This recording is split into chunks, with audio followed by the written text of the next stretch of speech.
grab a pen and pad. You're listening to the Take Notes with Kee Kee Barber podcast. Your host, Kee Kee Barber, a wife, mother, entrepreneur, educator, and author, shares her experiences, expertise, and advice that you can apply to your own lives.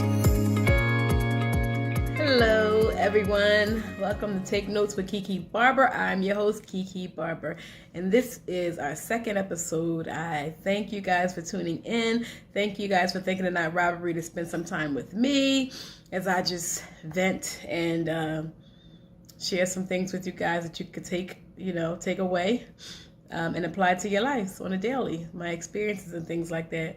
So today's topic is talking about the child, inner child. So it's called The Child in Me. And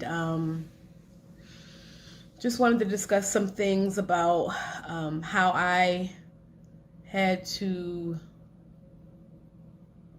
have a good sit down and discussion with my inner child, and some things that had to be done, and some things that really freed me in my life. But before we get into all of that, we want to shout out our small businesses. And the first business that I want to shout out is called Kennedy Simone, and it is actually a natural hair product that I used for my clients, and I use very, very good product.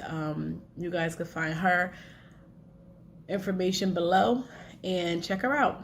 Yep, and she's right in the tri-state area, so check her out. The name of the product is called Kennedy Simone, and her name is Kia, and that's my shout out for my small business. Also, I have Hope Joy Sew, and that is my sister Renee, and she makes custom handbags and things like that. So if you could check her out, her website is also below. Support our businesses, you guys, our small businesses, and that's near and dear to my heart because I was a small business, starting off as a salon owner, and just having someone give me a try was like everything. Once you got that one try, that one client, then everybody started pouring in, but it takes that one to actually give you a chance. So yeah, so I'm all for the small businesses. So give them a chance, you guys. Just tell them Kee Kee sent you, and just use the link below to go check them out. And if you like something that you see, purchase. Support our own and support our small businesses. So today's mommy moment, I'm going to go right into this thing. This segment is called the mommy moment. So today's mommy moment, it's just speaking to a lot of things that are happening in the world today, and a lot of stories that I've heard. I am a salon owner, was a salon owner, and I heard a lot of stories over the years, and some of them just like, for real, did not sit well with me. And I'm trying to see where the breakdown happened, from where we were like petrified and scared of our parents to when we started like bucking back at our parents and actually fighting our parents. Yeah. So I've never had that experience. I don't know what that experience will be like. Yeah, I've never had that experience, and I don't know what that experience would be like, but I understand that it happens in the world because I've heard plenty of stories. So I want to know what happens from the moment that you are this beautiful, innocent child, and you bring your child into the world, and they're smiling at you, you're teaching them, you're excited over their first steps, they're talking and things like that. Like, I don't know what happens between then, at that moment, to the time that they just raise up and just smack you or beat you or hit you. And I remember one time when my mom, I was grown. I was very grown. Not very grown, but I was grown. I wasn't a salon owner at the time, but I was working in a shop. So I had my own place. I was on my own. And my mom asked me not to do something concerning one of my little sisters. And I went ahead and did it anyway. I was like, whatever, I'm going to do it anyway. And my mom got wind of it. Girl, my mom came down. My mom called me, and she was like, when I get down there, I'm going to yada, yada, yada, yada, yada. Whatever she said, she scared the living daylights out of me. And I'm telling you, I was grown. I was grown like 20-something grown. Not grown like, but I was like 20-something grown. And, yo, you talking about, I was in the salon working, scared, like palms sweating, heart racing. Like, I don't want her to come in here and do this to me. Because, see, it wasn't her coming. Yeah, it was her coming. It was her coming down there to lay paws or whatever she was going to do. But I knew that from an aspect of growing up as a child, you just, no matter what your parents did, you never hit them back. So I was more worried about the fact that she's going to come down there, drag me all over that salon, and I would have just had to let her do it, because there was no way I was bucking back and no way I was going to put my fist up to my mother, because then it would have not just been a beat down, but it would have been a funeral. Okay? So I was scared the whole time. I was telling my colleagues. I was telling other people in the salon, like, if my mom comes, you see my mom come, lock the door. If you see my mom come, call the cops. Don't whatever. I was just trying to like diffuse the situation as soon as possible. Make a long story short, she never came to the shop. But when I tell you, I was watching that door like a hawk, and I was petrified and scared, and I was maybe 20, I don't know, 20, maybe 23, 24. But I remember being so scared to death. And not that my mom is a violent person or a fighter, because she never really beat us like that. But it was just that reverence, that respect, and that fear that if she said, like, oh, really? You going to just go ahead and blatantly disrespect me and blatantly disobey me? I see you. And I'm like, you at that shop? I be down there. And I'm like, oh my God. I was like, that was one of the scariest moments. That was one of the scariest moments in my life. And I'm still scared of my mom. Okay? Don't play with her at all. I don't play with her. And I don't allow anybody else to play with her. Because I will be on 10 if something happened to somebody, said something to my mom that was out of line or something like that. But I remember that. So I'm just trying to see when the breakdown happened that kids actually started, like, I'm gonna just punch my mom in the face today, or I'm just gonna, punch my dad, or, and I understand you gotta train up a child in the way he should go. When he's old, he will not depart. I understand parents do not provoke your kids to anger or wrath. I understand all of that, but what is the breakdown, or what happened that parents became scared of the child that they gave birth to? And my only thing that I could think about is is just being so lenient with them when they were younger, and thinking that everything was cute until they got older, and that cuteness became not so cute anymore, and it became reality, and it was like too late, even with I thank God that I don't have daughters like that. I thank God that I don't have children that will raise up. Actually, my children probably are little. They reverence me like I do my mother. So we have that in common, where I know that if Gianna or Sarai, they would not raise up. Like, they would just be like, I don't feel like dealing with this girl today, this lady today, she better knock me in my head, and they will be accurate. They will be accurate to say that. And not that I ever have to do it. I just have to, I could just raise my voice or just say it in a certain tone, and they know. They just know, So I just feel so sorry for some parents who has taken care of a child and raised them all their lives, only for the child to turn their back on them, or only for the child to abuse them. Like, yeah, I've had people come into my shop like, yeah, I just got finished fighting my daughter, or my daughter just jumped on me, or your daughter jumped on who? And she's still walking around? Okay. So I just thank God that I never had to deal with that, but I just wanted to have that as a mommy moment, because I know I went through something like that with my mom, where I thought I was being too grown, and I went and did something, and she told me not to do it, and it was like on and popping, and I was just like, please, Lord, don't let her come down here, because I'm scared to death. And I wasn't scared of the beat down, more so I was scared that I would have to just take the beat down and not raise my hands, like get through the whole ordeal without raising my hand, without puffing my chest up, and just take it on the chin, because I knew that was my mom, and there was no way that I was going toe to toe with my mom. What? I'm not going toe to toe with Sarah. That's just crazy, insane. Never happened, you know. Yeah, that was my mommy moment. So so all the mothers out there, I'm praying for you, especially the ones that have lost control of the situation when it comes to your children.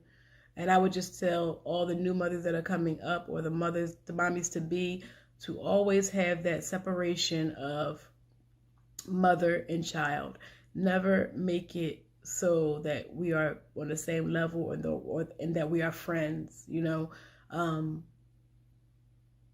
It just clouds things. It just changes things. It makes kids think that they are your equal when they're really, when you're raising them, they can't be your equal, you know.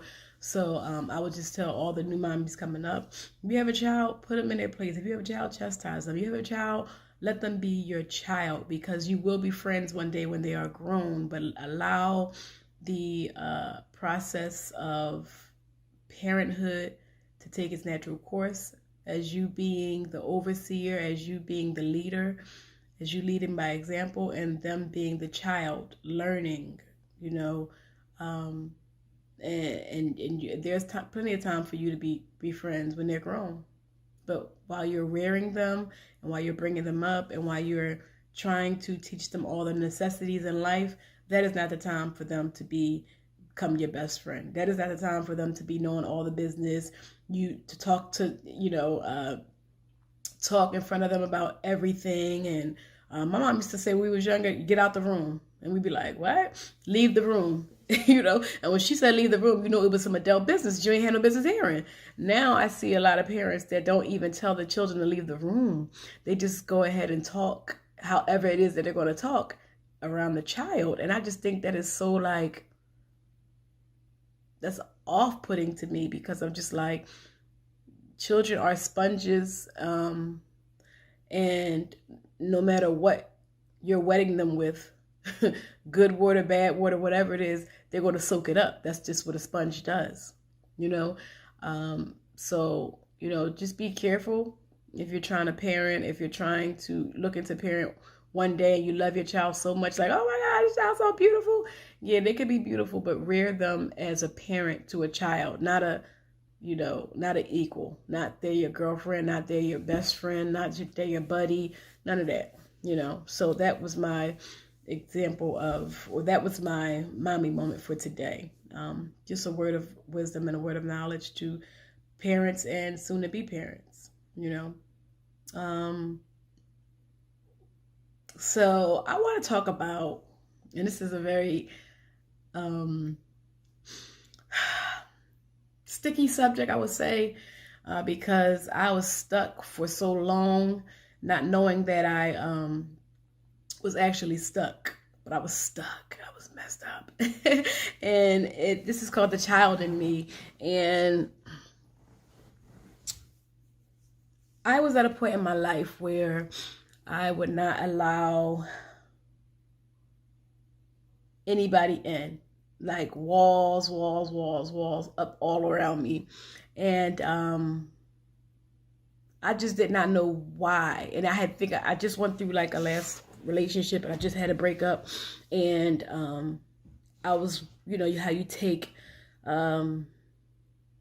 accountability, or you take inventory of, and you do a self-assessment, and it's just like, okay, reflect on why it is that you're attracting what you're attracting, and reflect on why the outcome is always the outcome. And I remember this particular time I actually sat down. Listen, y'all, I actually sat down and was like, what is Kee Kee like? Like, what do you like? You know? And if you ask me now what I like, I could run it off to you like I like this, I like that, I like that, I don't like that, I don't like that, I like that. But at that point, and I was grown, I could not tell myself what I actually liked. I had to think about it. And I was just like, wow. One of the problems was I did not know myself. And not knowing myself, I became a person who took on the image or the spirit or whatever of whoever I was dealing with at the time. And I made whatever it was that they loved or they liked what I was into, or what I began to love and like. And when I sat down with myself and I had to realize that, no, you like your eggs this way. No, you like this. No, you like that. Your favorite movie is this. Your favorite car or dream car will be this. What are your hopes, dreams, goals, aspirations, like you by yourself? If you were not with anybody else in the world, what would that be? What would that look like for you? And after I had to comb through all that stuff and unpack a lot of things, I realized that I did not even know myself well into my 30s. I didn't even know myself. And now I think she's a real cool person, and I actually like her. I like hanging out with her. But the reason that I could not probably be by myself is because I really didn't know myself enough to be around myself. I was never alone long enough to get to know myself, and that was one of the things that I had to unpack, was actually learning what it is that I liked for myself. And you would think that'd be something easy. I'm like, my paper and pencil out, I'm going down. Like, I like what kind of eggs do I like? Like, they're not sunny side up because I don't like that. I like that because he liked that. And what I really like is scrambled eggs with cheese. That's what I really like. I like this type of television or these type of movies. I really don't like that type of movies or that type of television. I just watched it because that's what he wanted to watch or that's what he wanted to do. I really don't think this of myself. I thought that of myself because people said it, so I thought that's what it was, And when you sit back and you peel all the layers away and you really get to know yourself, it's a beautiful thing, depending on what you uncover about yourself. What you uncover about yourself. And I would suggest that everybody does that. Like, every woman, before you get married, while you're married, it can happen while you're married, you go on a self-discovery of yourself, and you actually realize, sit with yourself and get to know who you are. What are your quirks? What makes you tick? What makes you what inspires you? What do you really like at the core of yourself? What do you really love? What do you stand for? And you will be surprised at how you look at yourself after that. You'll be surprised at how you look at yourself after that. And then once you realize who you are, you don't have to keep up with the charade of being a people pleaser and jumping through hoops because you want everybody to be happy with what it is that you are doing, and then you're internally not happy with yourself because you're not working on anything that makes you happy. You just are working on things that makes everybody else smile and everybody else happy. And so I would suggest every woman and every man, sit with yourself, and you will be surprised at what comes out of it. So I was going through, when I did that, I was going through this little reflection thing, and I was going through, like I said, sorting out why I was making decisions that I was making, why I always ended up in a certain place, and why I was so hard. I was like so masculine. My masculine energy was off the charts, and I was so bossy at times, and I was just really hard. Like, feminine energy, if you saw me, you would think I'm soft, and you would think I have a lot of feminine energy, but my masculine energy, it didn't balance out. It outweighed my feminine energy, and walls up, like doing everything that a man should do. Like as soon as we go to a store, my wallet is out. Like, what's up? Like, not even giving somebody a chance to pull their wallet out. Like, girl, chill. And then most people will be like, girl, let him have it, girl. Let him do this, let him do that. And I was the opposite. And it was like I was fighting with myself because, like, are you trying to be the man? Are you trying to be the man, or are you trying to emasculate him? And that's what I had to realize, was that I was emasculating the people that I was with, because I worked so hard and I strived for greatness, and I strived to do better than I did the day before. And when things started coming in, windows and doors started opening up, I had this attitude about myself that was like, oh, I got this, oh, I got that. And you pull your wallet out enough times around a man, he gonna just sit back and let you keep pulling it out, because he gonna be like, all right, you got that, you go right ahead and do that. And I did not know why I was like that. Like, I did not know I was like that. And my friend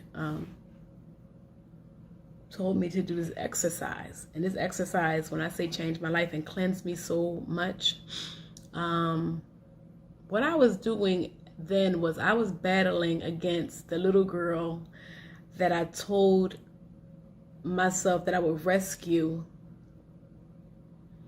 from all the hurt, all the pain, everything that she went through.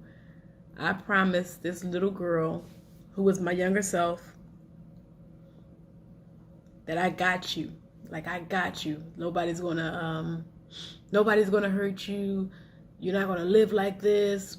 I promise you it's gonna be better. I promise you no man is ever gonna talk to you like that. Nobody's ever gonna treat you like that. I promise you, I got you, I got you, I got you. And I made this promise to her. And it still got me emotional to this day. I made this promise to her, the little Kee Kee in me, the little 9-year-old that was stuck. She didn't grow past 9, 10 years old, from when, the sexual abuse started and things like that. And she was very real and very present in my adult life. Like, she would not go away. And every time it was that I came against the obstacle or anything that resembled my father, or how he treated my mother, or anything that resembled anything of my childhood, I had to. It was like little Kee Kee was like, don't let him do it. Don't let it down. Don't fall for it. And it was just like, I owed it to her to be like, okay. So I kept doing that throughout my life, thinking that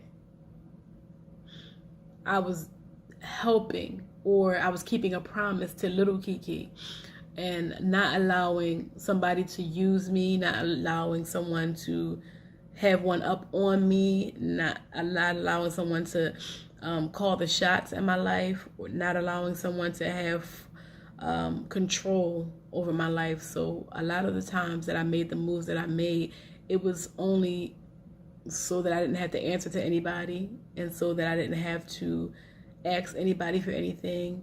And it was getting little Kee Kee out of abuse. It was, and not letting people walk over her. It was getting Kee Kee out of a certain household and giving her exactly what I promised her I would give her, and it was basically a defense mechanism,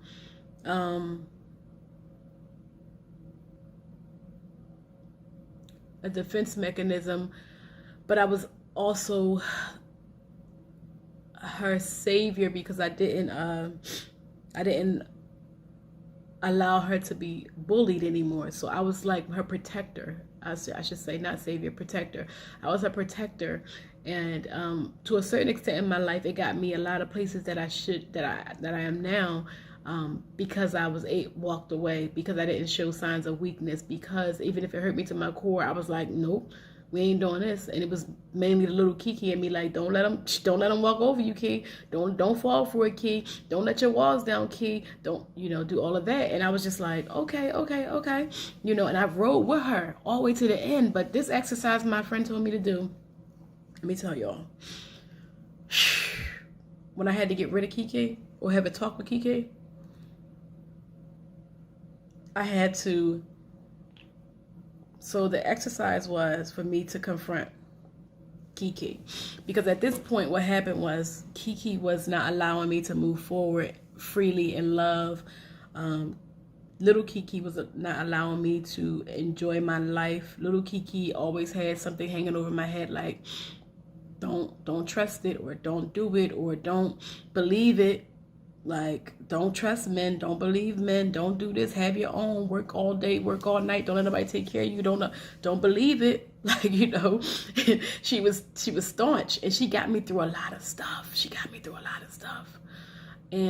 But at this particular junction in my life, I was at a turning point where I wanted to allow love in. I wanted to love freely, and I wanted to get rid of that thing that was hanging over my head. So I had to have a talk with little Kee. So what happened was I got a picture of my daughter Sarah around the age that I was when I felt like I was stuck in that childlike space.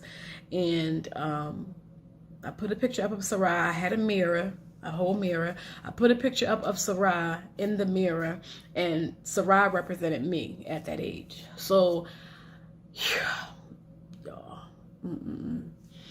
when I tell you, when I began to talk to the little Kee Kee, and I basically was just saying, thank you for giving me tough skin. Thank you for seeing me through life. I'm sorry that, you were abused. I'm sorry that, all these things happened to you. I'm so sorry. And I've tried my best to make sure that you've been okay. And just started going down the line of everything that I was sorry that happened to. I'm sorry you don't trust men. I'm sorry that you were abused physically, mentally, sexually, whatever. I'm sorry that you were overlooked. I'm sorry that, so many things. Sorry you had to live the way you lived. Sorry, this person said that to you and it stuck with you. I'm sorry that person did that to you and it stuck with you. I'm sorry, that you feel the way you feel. But and I also thanked her. I also thanked her because I said, you were the one that got me through, and you were the tough skin that reminded me of when not to let my guard down and when not to fall for the okie doke and things like that. But at this point in my life, and at this juncture, you are hindering me from moving forward because you had me stuck in this childlike state. And when I had to, y'all, sheesh.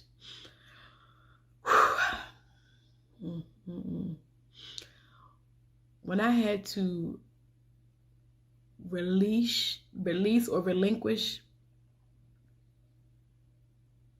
all rights and just cut away little Kee Kee out of my life and free her and allow her to go, because she was holding me up from opening my heart. She was holding me up from finding true love. She was holding me up from so many important things that I was ready to pursue. And I knew that I could not pursue them correctly if I had not done this step. So I had to let her go. Now, some people usually, they could write a letter. Some people could do the mirror thing. But I suggest that if you have had any scarring in your life, any abuse while you were younger as a child, anything, it could be a teacher that said something to you that stuck with you. It could be kids that teased you that's sticking with you, that causes you to react in certain ways. Even now, it could be abuse. It could be whatever it is that's allowing you to stay in that spot.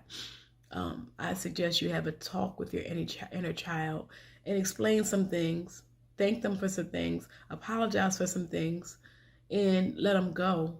Because what will happen is you will be stuck in a childlike state concerning certain things in your life until you address the problem, until you address the situation at the root. And the root of mine was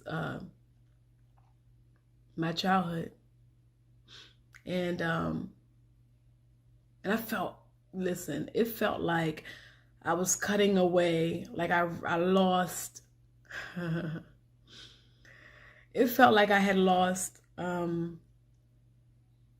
real person, a human being, like somebody that was like really close to me. And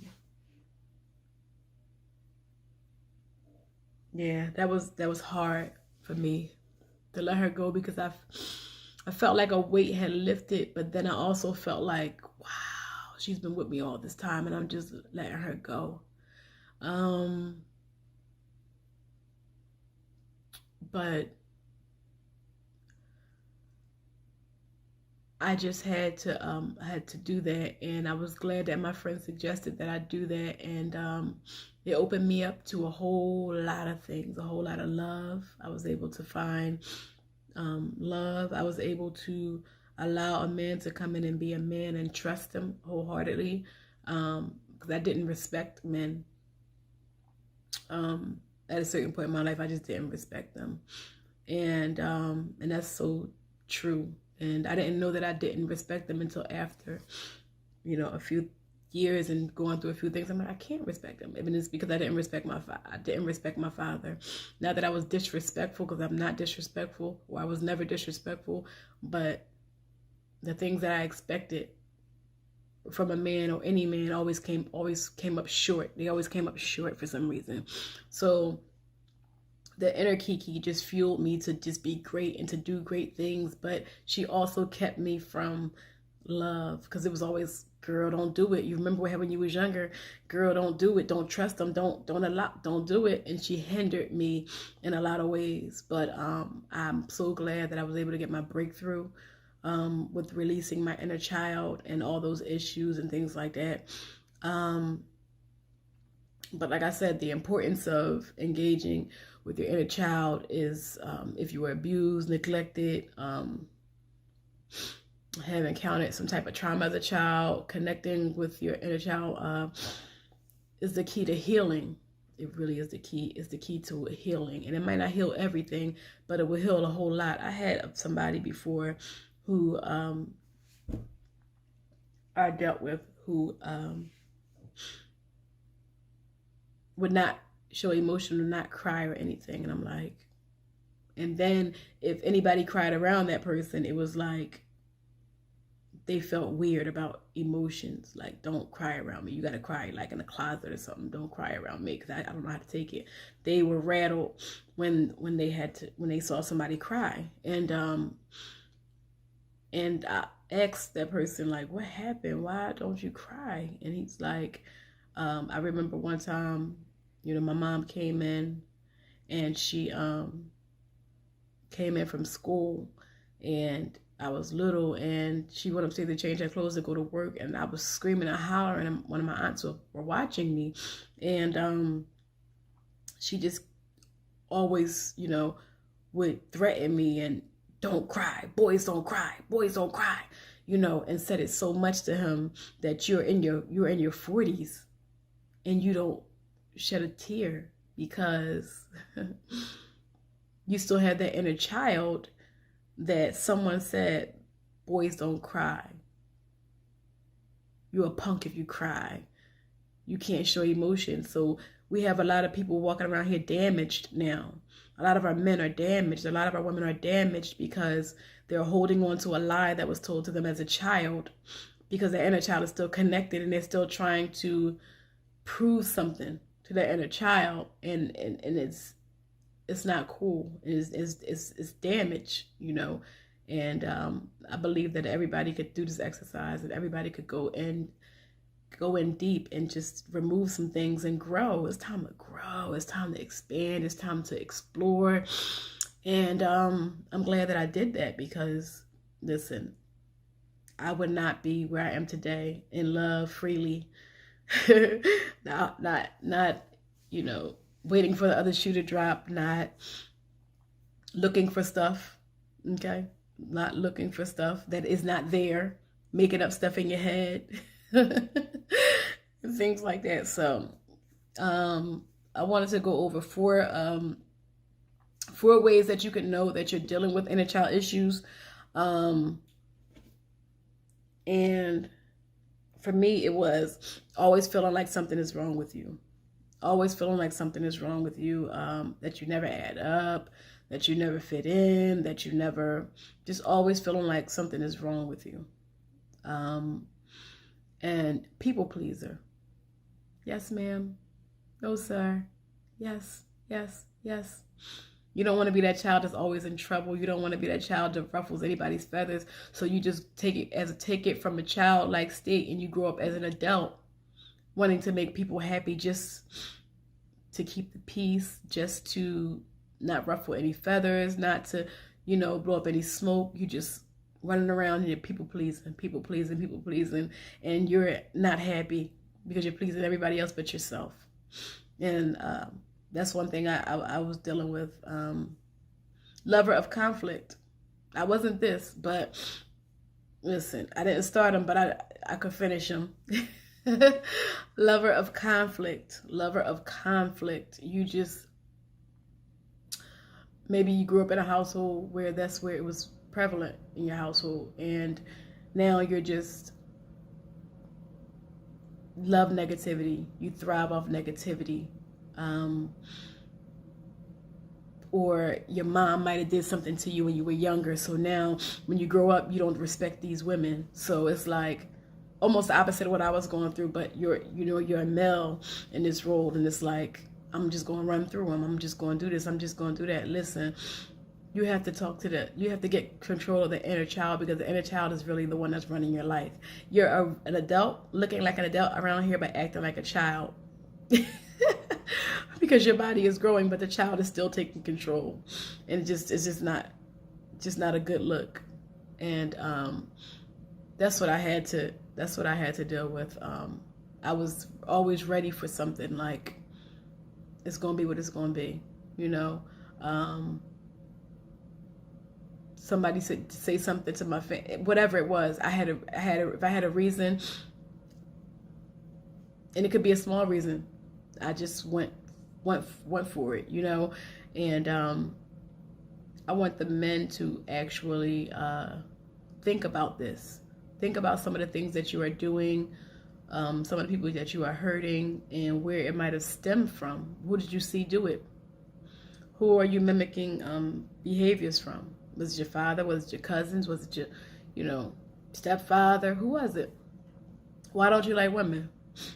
Did your mom abandon you? Were you, you have abandonment issues? Like, why? Why do you really beat women? Did you see your father beat your mother?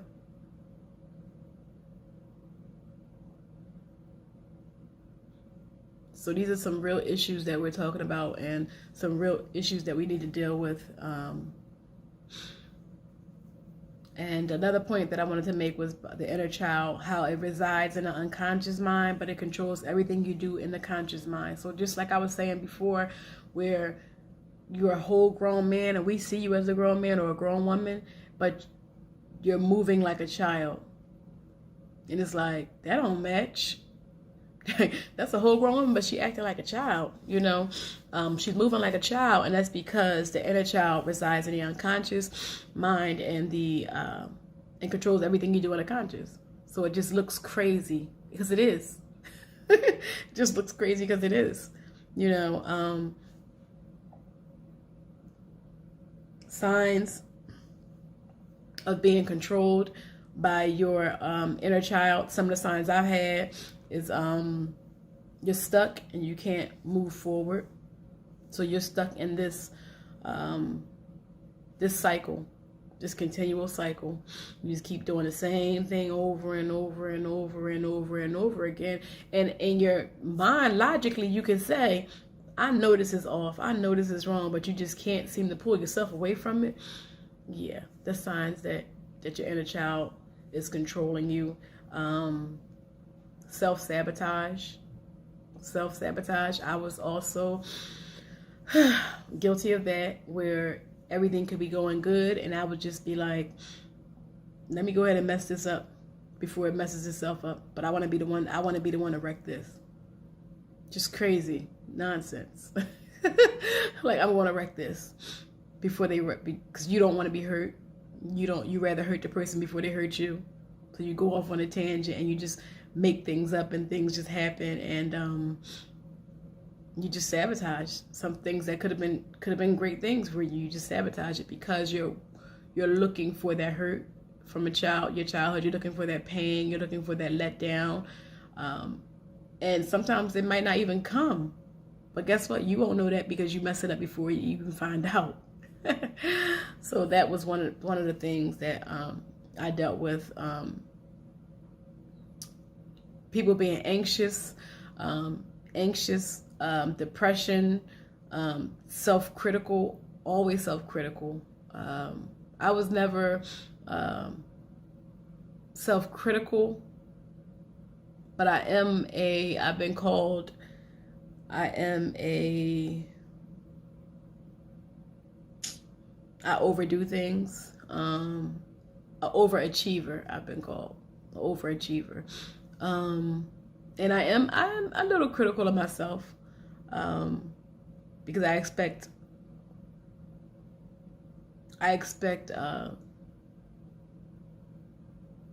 great things from myself. So I am a little critical especially when it doesn't go as planned or if I fall off.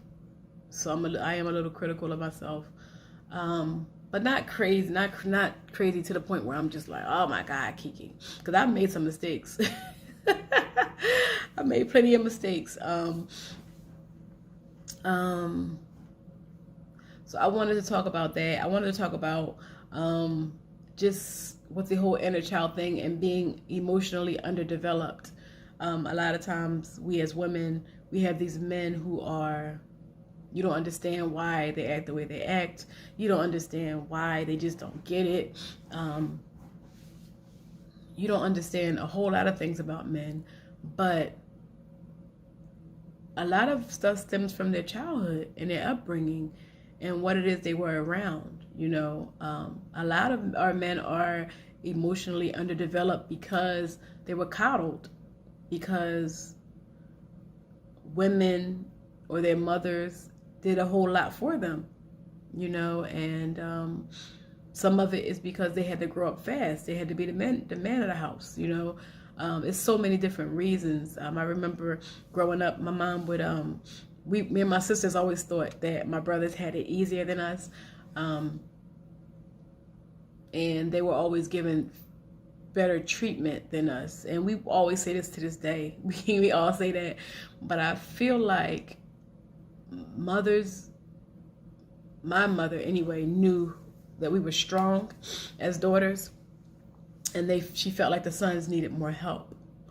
I don't know if that was right or wrong. I mean, that's in parenting, you know, your discretion of being a parent or whatever, but that did go on a lot, and that does go on in a lot of households where a parent will see a stronger child and just let them go on their own, but then they cater to the other one who's lacking, or they feel as though it's lacking, or, you know, feel as though needs more attention. And 9 times out of 10, the one that they left alone grows up to be stronger and can withstand a whole lot more than the ones that they coddled and gave all this extra attention to. And I never understood why that happens, but, you know, that's been, from my knowledge, that's been what happens when men are coddled and emotionally underdeveloped.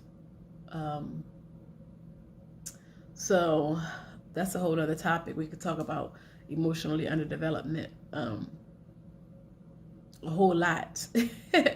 But point 5 is inner child is a defenseless and innocent being who needs your help. So when you grow up, you become the inner child's protector. And that's exactly what I was talking about earlier when I said that I was little Kiki's protector and her only friend. And now I had to kick her to the curb. It is like, so I can grow and let go of some things. And it hurt, like, it hurt. It hurt a lot. So I would say just if you guys wanted to do this activity, it definitely does work. You can either write your inner child a letter, or you could do the mirror activity. Like I said, when you're doing it or while you're doing it, you acknowledge and validate their pain.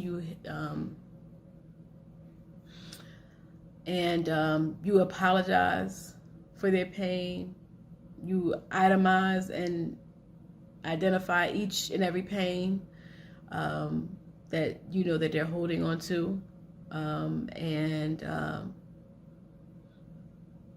you either put it in a letter or you do the mirror exercise. But however you do it, it's going to be a lot of crying. It's going to be a lot of tears, and it's going to be a shedding away of a lot of things that people harbor and hold on to. You'll be surprised how many people have endured some things as a child and let somebody say something as an adult that along the same lines, and it would trigger and they would go off on you. And it's like, well, I didn't say much, but it's like you said it, and whoever said it years ago said it. So you getting it. I couldn't defend myself then when I was a child, but I could tear you up now. It's one of those type things. And you don't want it to get to that point where it's a trigger, and that somebody who doesn't even mean any harm says something along the same lines, and it's just a target, so you want to definitely deal with those things. How we care for our children lies in that. How we cater to our husbands lies in that. How we just take on the world as a whole, it lies in healing those things that are from childhood, and I was so glad that I did that for myself. So I just wanted to thank everybody. I want to thank everybody for actually listening to this. It was a little somber, but we're here to heal. We're here to take notes, and we're here to apply the notes, and we are here to be better. And sometimes you can't go forward without, going backwards and taking those things that offended us and those things that hurt us and that were deep rooted, and digging those things out, and doing away with them and starting brand new. So thank you for listening. This has been another episode of Take Notes with Kee Kee Barber, and I am your host, Kee Kee Barber, and I'm out. So I think I want to show you guys what our next segment, I think, is going to be with my daughter, Gianna. And then, like I said, I have another episode after that coming up with my husband, and just talking about some husband and wife things. And you guys be good. But thank you for listening. I'll catch you next time. Thank you for listening to the Take Notes with Kee Kee Barber podcast. Please don't forget, notes on a pad without application is just notes on a pad. Please don't forget to like, subscribe, and press that notification button so you can stay in the know. Until next time, my friends.